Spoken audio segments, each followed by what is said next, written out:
চোখ দিয়ে পানি পড়ার মতো একটি ঘটনা, সময় থাকলে শুনে যাবেন। 3 দিন হলো হযরত মুহাম্মদ সাল্লাল্লাহু আলাইহি ওয়াসাল্লাম মদিনাতে নেই। কেউ জানে না নবীজি কোথায়। ওমর ফারুক রাদিয়াল্লাহু আনহু মুক্ত তরবারি হাতে ঘোষণা দিলেন, যদি নবীজির কোনো কিছু হয় তবে আমি ওমর বলছি, মক্কার একটা মুনাফিকও আস্ত শরীরে থাকবে না। এদিকে আবু বকর রাদিয়াল্লাহু আনহু বললেন, থাম ভাই, চল নবীজির তালাশ করি। দুজনে মদিনা থেকে মক্কার উদ্দেশ্যে রওনা হলেন। মরুভূমি পেরিয়ে পাহাড়ের এলাকাতে আসলেন। একটু দূরে দেখলেন এক রাখাল দাঁড়িয়ে আছে। আবু বকর রাদিয়াল্লাহু আনহু ও ওমর ফারুক রাদিয়াল্লাহু আনহু রাখালকে জিজ্ঞেস করলেন, তুমি কি মুহাম্মদ সাল্লাল্লাহু আলাইহি ওয়াসাল্লামকে দেখেছো?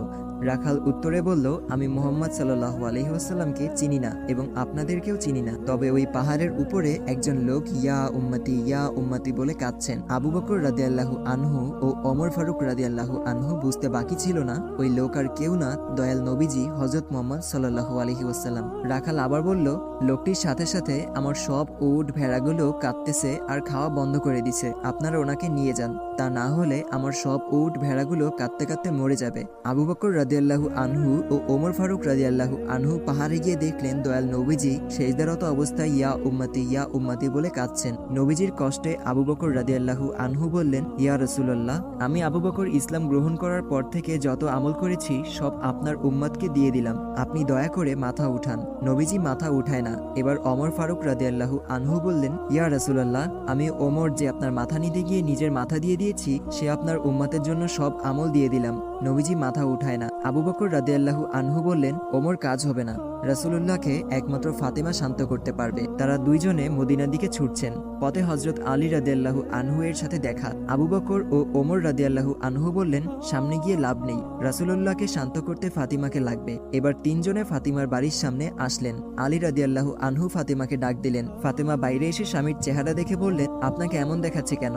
তবে কি মক্কার মুনাফিকরা আমার আব্বাজানকে মেরে ফেলেছে? হযরত আলী রাদিয়াল্লাহু আনহু বললেন, তুমি তাড়াতাড়ি চলো, নবীজি ইয়া উম্মতি বলে কাঁদছেন, মাথা উঠাচ্ছেন না। ফাতিমা দৌড়ে গেলেন। নবীজির কাছে গিয়ে বলছেন, আব্বাজান, আপনি সফরে যাবার আগে এবং সফর থেকে ফিরে প্রথমে আমাকে দেখতেন, আমার সাথে কথা বলতেন, কিন্তু আজ 3 দিন হলো আপনার কোনো খোঁজ নেই। আপনি কি আমাকে ভুলে গেছেন? নবীজি তাও মাথা উঠায় না। ফাতিমা রাদিয়াল্লাহু আনহু বললেন, আব্বাজান, আমি আপনার ফাতিমার সব নেকি আপনার উম্মতকে দিয়ে দিলাম। নবীজি মাথা উঠায় না। নবীজি দুই পাশে হাসান হুসেন দাঁড়িয়ে বলতেছেন, নানাজান উঠেন, নানাজান উঠেন। নবীজি মাথা উঠায় না। হঠাৎ ফাতিমা রাদিয়াল্লাহু আনহু বলে উঠলেন, আব্বাজান, আপনি উঠেন, আমি আপনার উম্মতের জন্য আমি হাসান হুসেনকে কুরবানি দিয়ে দিলাম। আল্লাহু আকবার, আল্লাহু আকবার, আল্লাহু আকবার। এবার নবীজি মাথা উঠালেন আর বললেন, ফাতেমা, তুমি কি দোয়া করলা? আমার আল্লাহ তোমার দোয়া কবুল করে ফেলেছেন। নবী রাসূল সাহাবীদের রক্ত ঝরানোর কারণেই সেই দিন আজ আপনার আমার কাছে আসতে পেরেছে। আসুন আল্লাহর